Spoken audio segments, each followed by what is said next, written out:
Magandang araw, ako si Tutoy Nitz. Ito isang minutong Tutoy Talks. Lakas pa pala. Makakagana po sa balita.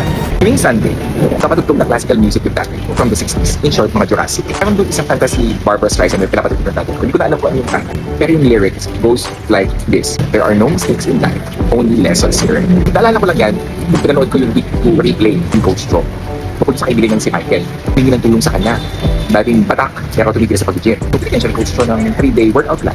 Nag-resist si Michael. Gusto niya hardcore. Ang resulta, hindi siya nakabalik sa gym. Parang merong PhD sa gym theory pero absent sa PE. May alam pero hindi naiintindihan. At dahil hindi naiintindihan, hindi na pwede practice. Kung talaga na knowledge is really not enough. Knowledge is knowing what is right.